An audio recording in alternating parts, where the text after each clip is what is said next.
को अभी अभी अपने गांव के पुलिस थाने में हवलदार की नौकरी मिली थी। उसको शहर से गांव आए अभी कुछ ही दिन हुए थे। उसकी इच्छा थी कि वो शहर में नौकरी करेगा, पर अकेली माँ की देखभाल उसके अलावा और कौन रखेगा। यह सोचकर वह पुलिस की परीक्षा पास कर अपने ही गांव के पुलिस थाने पर नौकरी पर लग गया। अभी तो उसे नौकरी लगे बस 15 दिन हुए थे, फिर भी उसे बहुत कुछ सीखना बाकी था। इसलिए वो हर काम अपने से बड़े अधिकारियों को पूछ कर करता था। आज सुनील की नौकरी का 18वां दिन था। अभी रात के 8 बजने को थे। बड़े अफसर जा चुके थे। सुनील के साथ 2 और हवलदार परेश और अंकित भी अपनी रात की नौकरी पर लगे हुए थे। तीनों ने आपस में मिलकर सोचा कि एक एक कर हम तीनों कुछ घंटे सो लेते हैं और बाकी 2 लोग जागकर अपनी ड्यूटी पूरी करेंगे। बाकी 2 हवलदार ने सोचा कि अभी हमें नींद नहीं आ रही है, तो हम एक काम करते हैं, सुनील को पहले सोने बोल देते हैं और बाद में जब आधी रात होगी तो हम दोनों एक एक कर सो जाएंगे और सुबह होने तक सुनील हमारी ड्यूटी करेगा। दोनों की चालाकी सुनील समझ ना सका और 9 बजते ही सुनील सो गया। जैसे ही घड़ी में 12 बजे बाकी 2 हवलदार ने सुनील को उठाकर खुद सोने चले गए। यहाँ सुनील को कुर्सी पर बैठे बैठे बहुत नींद आ रही थी, इसलिए उसने थाने के बाहर बरामदे में कुर्सी लगाकर बैठने का सोचा। इन लोगों ने कहा था कि 2 लोग जाएंगे, पर यहाँ तो दोनों ही सोए पड़े हैं। चलो कोई बात नहीं, मैं अकेला ही यहाँ ड्यूटी कर लेता हूँ। वैसे भी पुलिस थाने में बहुत गर्मी लग रही है और यहाँ बाहर देखो कितना ठंडा मौसम हुआ है। यहाँ पर बैठना ठीक होगा। यह कहते हुए सुनील बाहर आकर बैठा। रात के करीब 1 बज चुके थे। सुनील अपनी कुर्सी पर आंखें बंद कर बैठा ही था कि तभी उसे ऐसा लगा कि उसके पीछे से कोई दौड़ कर गया है। वो तुरंत ही कुर्सी से खड़े होकर आसपास देखने लगा, पर उसे वहाँ सिवाय काले अंधेरे और आसपास सन्नाटे के अलावा कुछ नहीं दिखा। आसपास नज़र डालने के बाद वो फिर अपनी कुर्सी पर बैठने जा ही रहा था, तभी उसके कानों में ज़ोर ज़ोर से कुछ आवाज़ें सुनाई दी।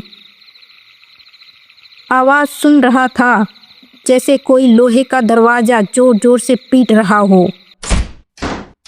आसपास देखने के बाद उसे पता लगा कि यह आवाज़ ठीक थाने के पीछे से आ रही है, जहां ढेर सारी पुरानी गाड़ियां पड़ी हुई हैं। उसे एक पल के लिए लगा कि कोई चोर लोहा चुराने की कोशिश कर रहा है। सुनील बहुत बहादुर था, इसलिए वह बिना देर किए अपने कदम उस आवाज़ की ओर बढ़ाने लगा। जैसे उसने 2 कदम आगे बढ़ाए, वो फिर से 2 पल के लिए रुक गया और अपने आप ही मन कहने लगा, अगर मैं चला गया तो यहाँ का ध्यान कौन रखेगा। मैं एक काम करता हूँ, मैं परेश को बताने जाता हूँ कि मेरे आने तक वो यहाँ का ध्यान रख लेगा। इतना कहते हुए सुनील परेश के पास गया और उसे कहने लगा, उठो और सुनो, पुलिस थाने के पीछे से कुछ आवाज़ें आ रही हैं, इसलिए मैं देख कर आता हूँ, तब तक तुम यहाँ का ध्यान रखना। गहरी नींद में होने की वजह से परेश ने सुनील की बातों को नज़रअंदाज कर दिया और फिर से गहरी नींद में सो गया। दूसरी तरफ अभी भी सुनील को वो आवाज़ें सुनाई दे रही थीं, इसलिए वो अपनी लाठी को उठाते हुए आवाज़ का पीछा करने लगा और अपने आसपास देखने लगा। पुलिस थाने के पीछे तो बहुत सारी गाड़ियों का ढेर है। भला वहाँ इस वक्त कौन हो सकता है? कहते हुए सुनील आगे बढ़ा। कहीं वहाँ कोई चोर तो नहीं? अगर मेरी बात सच निकली तो यह मेरा पहला केस होगा जहाँ मैं बिना अकेले ही, बिना किसी को लिए चोरों को पकड़ लूँगा। फिर मेरा प्रमोशन हो जाएगा। सुनील मन ही मन ऐसे सोचते हुए आगे बढ़ रहा था। सुनील को गांव में आए बस कुछ ही दिन हुए थे, इसलिए वो बहुत सारी बातों से अनजान था। इसीलिए वो अपनी बहादुरी दिखाते हुए थाने के पीछे जा पहुंचा। वहाँ कई धूल खाई पुरानी गाड़ियाँ पड़ी हुई थीं। सुनील इन सब गाड़ियों को देख कुछ मिनट खड़ा रहा। उसे अब वो आवाज़ें सुनाई देना बंद हो गई थीं। उसे लगा कि चोर डर कर भाग गए हैं, इसलिए वो चुपचाप बिना कुछ कहे थाने की ओर जाने को मुड़ा। जैसे ही वो मुड़ा, उसे फिर से किसी की दरवाजे की पीटने की आवाज़ आने लगी।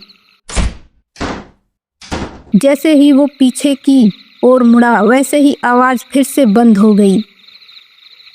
अब सुनील को पता था कि आखिर आवाज़ कहाँ से आ रही है। वो आवाज़ ठीक उसके सामने खड़ी बस से आ रही थी। बस की हालत देख लग रहा था जैसे वह बहुत पुरानी और टूटी फूटी हुई है। अब सुनील को लग रहा था जरूर बस में कोई छुपा हुआ है। सुनील अब बिना वक्त गंवाए सीधा बस के अंदर चढ़ गया और बस में चढ़ते ही उसने देखा कि यहाँ तो कोई नहीं है। तो फिर यह आवाज़ कहाँ से आ रही थी? अजीब बात है, अब आवाज़ें भी बंद हो गई।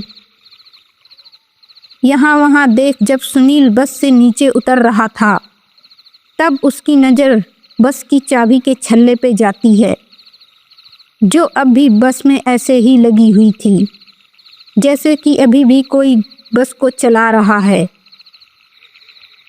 सुनील उस चाबी को देखते हुए अपनी लाठी को सामने की सीट की ओर टिकाते हुए खुद जाकर ड्राइवर की सीट पर बैठ गया। सुनील को ऐसा महसूस हो रहा था जैसे बस का ड्राइवर हो। सुनील ने बस की चाबी घुमाई और अपने दोनों हाथों को बस के स्टीयरिंग को गोल गोल घुमाने लगा। तभी अचानक उसको पीछे से किसी ने जोरदार धक्का दिया। उसका मुंह सीधा बस की स्टीयरिंग पे जा गिरा।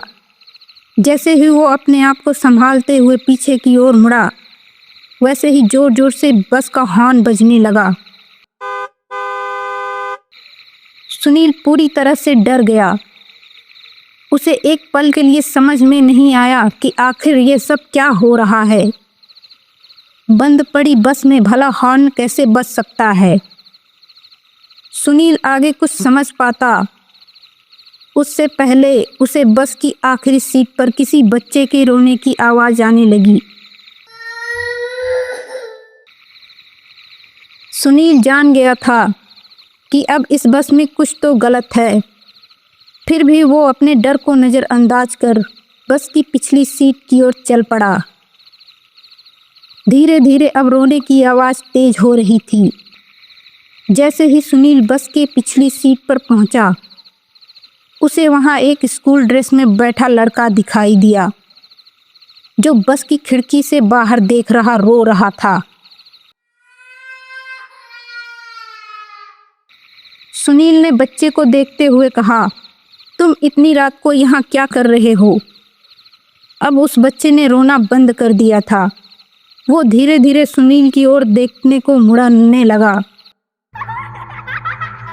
सुनील ने देखा कि बच्चे के चेहरे पर काफ़ी चोट आई है और उसकी आंखें पूरी लाल हैं।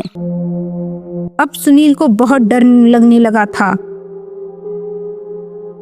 सुनील उस बच्चे को देखकर उल्टे पांव बस के आगे वाले दरवाजे के पास चल पड़ा।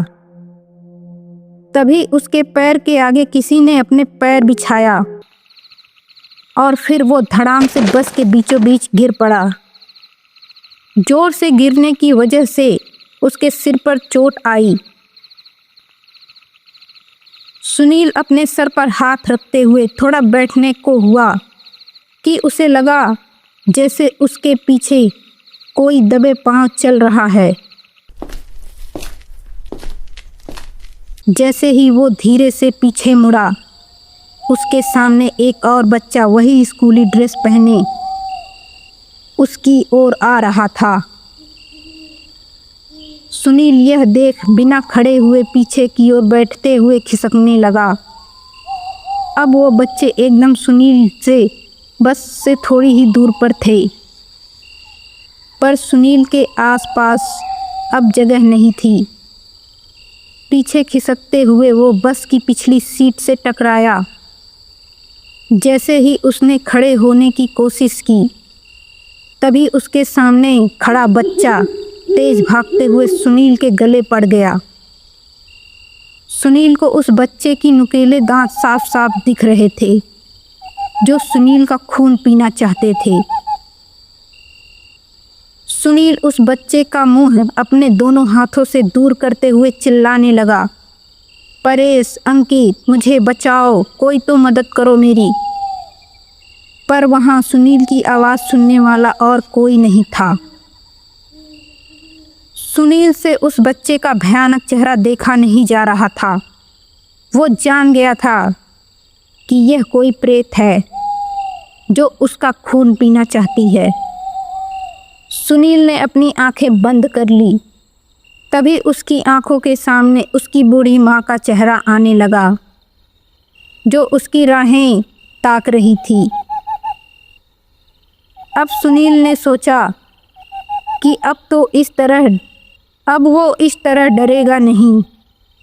अब वो अपनी पूरी हिम्मत से अपना आखिरी वार करेगा, और उसने ऐसा ही किया। सुनील ने पूरी हिम्मत से उस प्रेत को धक्का दिया और उससे अपने से दूर फेंक दिया। पर अब उसके पास कुछ ही पल बचे थे इस बस से निकलने को, इसलिए वो बिना समय गंवाए बस की पीछे की खिड़की से बस से बाहर कूदने की कोशिश करने लगा, और पीछे से वही प्रेत उसकी ओर भागते हुए आने लगे। पर अब सुनील की किस्मत ने उसका साथ दिया और वो समय रहते बस से कूद गया। बस की खिड़की टूटी हुई थी, इसलिए उस खिड़की के कांच से सुनील के शरीर पर बहुत सारे जख्म हो गए। सुनील बिना बाहर देखे दर्द के मारे वो बेसुध होने को था। तब उसे उस बस की खिड़की पर वही बच्चा खड़ा हुआ दिखाई दिया। सुनील उसे देख वही बेसुध हो गया और वहीं बेहोश हो गया। अगले दिन थाने में सुबह की ड्यूटी के पुलिस अफसर आ चुके थे। उन्होंने परेश और अंकित से कहा, सुनील कहाँ है? वो बिना रजिस्टर में साइन किए घर कैसे चला गया? उनका जवाब सुन परेश को याद आया कि कल रात को सुनील ने उससे कहा था कि वो पुलिस थाने के पीछे जा रहा है। परेश ने अंकित को सब बताया और दोनों भागते हुए पुलिस स्टेशन के पीछे गए। वहां जाते ही उनको बेसुध हालत में सुनील पड़ा हुआ मिला। उसके शरीर से खून बह रहा था। यह देख उन्होंने सुनील को पास के अस्पताल में भर्ती करवाया। थोड़ी देर में सुनील को होश आया और उसने कल रात की पूरी घटना परेश और अंकित को बताई। सुनील की बात को सुन परेश ने कहा, हम दोनों को माफ कर देना, हमें तुम्हें पहले ही बता देना चाहिए था। सुनील ने पूछा, क्या बता देना चाहिए था? तकरीबन 12 दिन पहले गांव के बाहर की जो नहर है, एक दिन बच्चों से भरा एक बस जा रहा था। जैसे ही बस ब्रिज के बीचों बीच पहुंची, तभी वो बस सीधे जाके रेलिंग को तोड़ते हुए नहर में जा गिरी आसपास के गांव वाले तुरंत आकर बच्चों को बचाने की कोशिश करने लगे। उस बस में 40 बच्चे थे, पर सिर्फ 3 ही बच्चे बच पाए। बाकी के बच्चे पानी में डूबकर ही मर गए। और जांच के दौरान पता लगा कि बस का जो ड्राइवर था वो गायब था। और इतना तक कहा जाता है कि जब बस नहर में गिरी तब वह ड्राइवर बस से कूद गया था और गांव वालों के डर से कहाँ गायब हो गया किसी को कुछ पता नहीं। ड्राइवर ने सुबह सुबह ही दारू पी के बस चलानी शुरू की थी, इसलिए जब से वो बस पुलिस थाने के पीछे जांच के लिए रखी हुई है, तब से यह घटनाएं रोज रात को हो रही हैं। वहाँ से काफ़ी आवाज़ें आती हैं,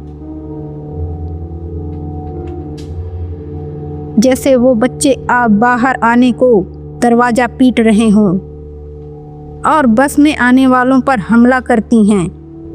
कुछ दिन पहले हमारे एक और हवलदार की लाश उस बस में मिली थी जो तुम्हारी तरह वहाँ रात की ड्यूटी पर था।